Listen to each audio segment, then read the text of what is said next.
It is one of the most exciting times for Democratic politics in recent history.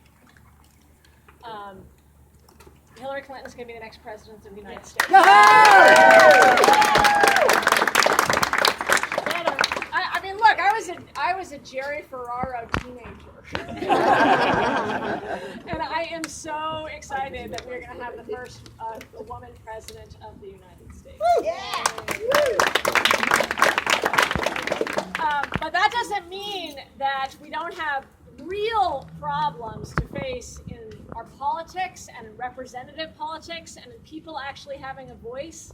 Congress isn't working at this most fundamental level. It's deeply corrupted by money in politics. Is that a woo, yes?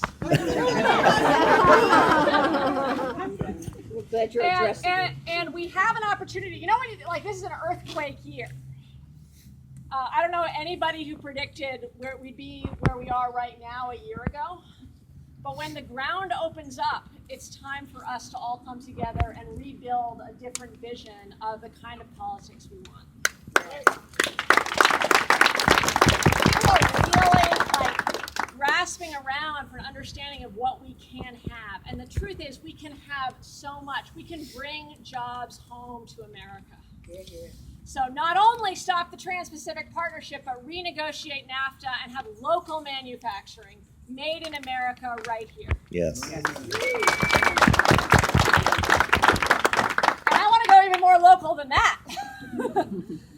Yes, there's amazing experiments with Eat Local, with people with Young Farmers Coalition, developing new things here, the Farm Hub, all of this is really exciting. But we're still not eating local enough. And we have the most extraordinary dairy land and farmland, and we should be pushing for not just local manufacturing, but making sure that the milk in our schools is local milk, the beef in our schools is local beef, and all the food we're eating in our local institutions, as much as possible, comes from right here. Very good.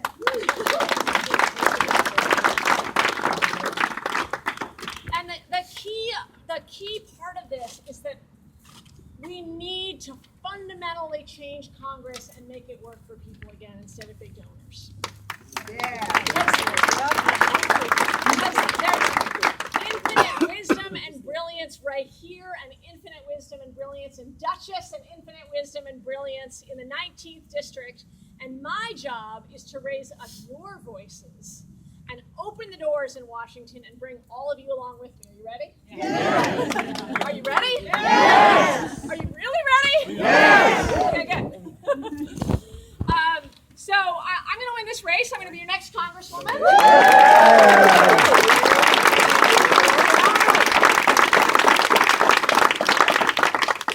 But it ain't easy. We have a couple billionaires, one of whom I challenged to a debate this past week. Yeah. So far, we haven't heard back. Who have put in $1 million together to my opponent's race. That's John Faso. And what we expect is that really we'll see big money, but really it's really going to be the last couple of weeks that you'll see just an avalanche of big money on the Republican side. So what our response to that is grassroots. It's door knocking.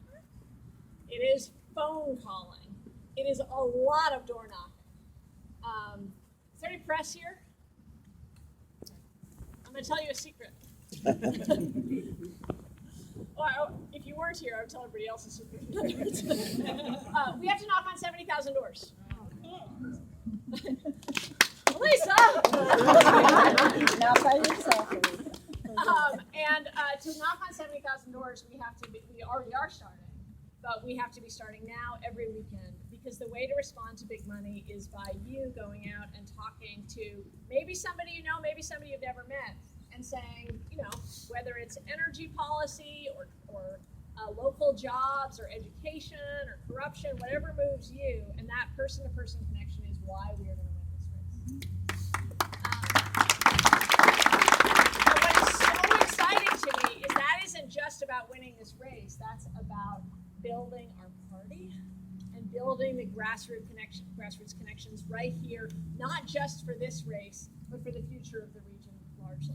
That means getting Terry Gibson in.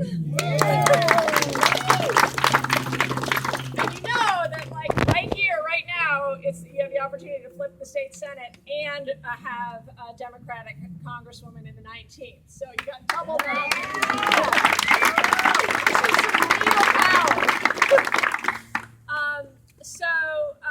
Anyway, I'm really going to need your help, and I appreciate you coming to this office opening. But I need you to do. We all need you, and the people of the 19th who don't have a voice, who are really struggling, really need you to help do the work. Phone banking can actually be really fun. You get to talk to all different kinds of people that you would never talk to. Who here has been phone banking already? You talk to a huge range of people. You learn things all the time, and then I hear from my field directors what you're hearing, which is in fact the idea of representation. That it's actually about listening. And door knocking is unbelievably important. It is, not all the doors are right next to each other.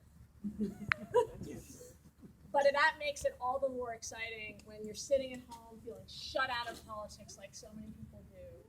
And Kathleen comes by. You don't have to bring, great pastries to every door. And knocks on the door and says, hey, this is important enough to me that I thought I'd stop by. That can and will change the district. So thank you for coming out, but really thank you for the next 2 months and 2.5 weeks. 2 months and 2.5 weeks of work. Because it'll be a sweet victory, but it'll be all the sweeter because of the doors you've knocked on and because you know that you are a part of it and part of transforming this district and this region. My heart is really full from all the people here who I've seen who've already done so much, and for the people who I know are about to do so much. In this earthquake year, I'm going to be your representative, and we are going to lead the country in showing what is possible in a new kind of politics. A new kind of politics in policy and a new kind of grassroots politics together. So thanks for coming out. There's amazing food inside. Let's go win this.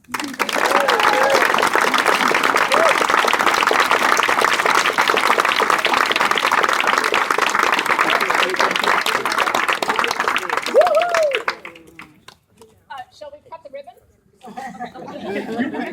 Wait, you get one part of the scissor and I get the other? All right. I'm going to hold the ribbon and you'll get the scissor. Okay, ready? You guys ready? Hey.